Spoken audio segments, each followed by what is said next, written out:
దీనికి సంబంధించి విచారణ అయితే కొనసాగుతుంది. ఆ వార్తను ప్రధాన అంశంగా ఆంధ్రజ్యోతిలో మనం చూడొచ్చు. ఇక ఉగాదికి కొత్త మంత్రులు, పండుగ రోజు ప్రమాణ స్వీకారం, 4 లేదా 5 అవకాశం.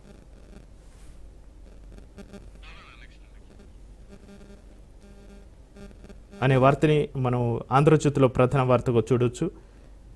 ఆన్లైన్ క్రికెట్ బెట్టింగ్లకు యువకుడి బలి.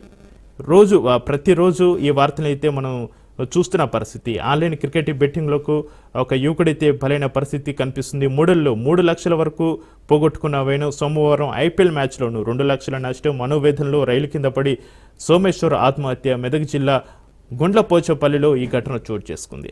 అయితే ఆన్లైన్ క్రికెట్ బెట్టింగ్లకి పాల్పడి డబ్బులు పోగొట్టుకొని ఆత్మహత్యలు చేసుకుంటున్న పరిస్థితి ఒకవైపు ఉంది. ఆన్లైన్లో గేమ్స్ ఆడి లక్షలు పోగొట్టుకొని ఆత్మహత్యలు చేసుకుంటున్న యువకులు, చిన్నపిల్లల దగ్గర నుంచి 7th 8th క్లాస్ చదువుతున్న పిల్లల దగ్గర నుంచి ఇప్పుడు ప్రజెంట్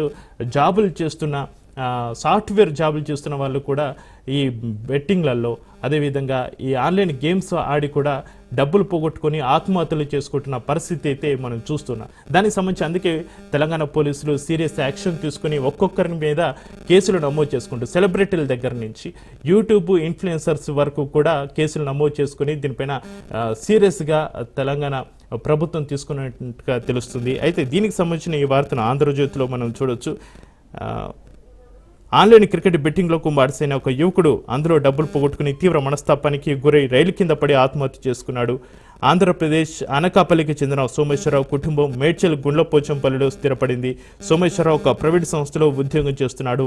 ఆన్లైన్లో క్రికెట్ బెట్టింగ్లకు అలవాటు పడిన అతను వచ్చిన సంపదనంతా దాంట్లోనే పెట్టేవాడు. అలా 3 ఏళ్లలో 3 లక్షల వరకు పోగొట్టుకున్నాడు. ఇది పరిస్థితి. నిర్వాహకులు విదేశీయులే ఎక్కువ, ప్రమోటర్లకు హవాలా ద్వారా డబ్బు. సీఎం సమీక్ష నిర్వహించే ఛాన్స్.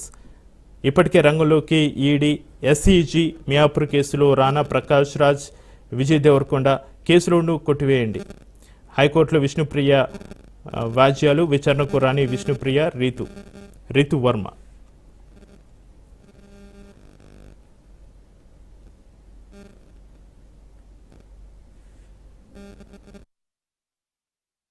మరో వార్తను చూద్దాం. కొనతం దిలీప్ విదేశీ పర్యటనకు 18.45 కోట్లు అనే ప్రధాన హెడ్డింగ్ తోటి 8 ఏళ్లలో గత ప్రభుత్వం చేసిన ఖర్చు ఇది అంటూ రెడ్ హెడ్డింగ్ తోటి ఇక్కడ ఆంధ్రజ్యోతిలో మనం వార్త చూడొచ్చు. 2016 నుంచి 2023 డిసెంబర్ 3 వరకు టూర్లు, అమెరికా, స్విట్జర్లాండ్, యూకే పర్యటనలకు వెళ్లిన నాటి డిజిటల్ మీడియా డైరెక్టర్ ఆర్టీఐ దరఖాస్తుకు వివరాలు వెల్లడించిన ఐటీ శాఖ. అయితే ఈ వార్తను బ్రీఫ్గా చూసుకున్నట్లయితే బీఆర్ఎస్ ప్రభుత్వంలో డిజిటల్ మీడియా డైరెక్టర్గా పనిచేసిన కొనతం దిలీప్ విదేశీ పర్యటనలకు భారీగా ఖర్చు చేశారనే వార్త అయితే ఇక్కడ హైలైట్గా నిలవడం జరిగింది. ఆయన పర్యటనల కోసం గత ప్రభుత్వం ఏకంగా 18.45 కోట్లు వెచ్చించడం గమనార్హం.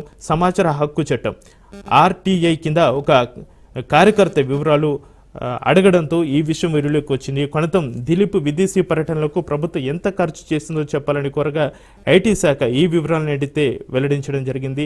8 ఏళ్లలో ఆయన ఏటా విదేశీ పర్యటనలకు వెళ్లారని, అందుకు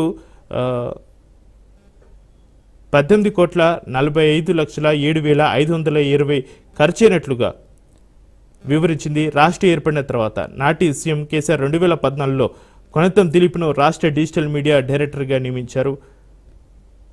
అయితే దీనిపైన ఇతనిపైన చర్యలు తీసుకునే అవకాశాలు అయితే కనిపిస్తున్నాయి. ఈ వార్తను మనం ప్రధానాంశంగా తీసుకోవచ్చు.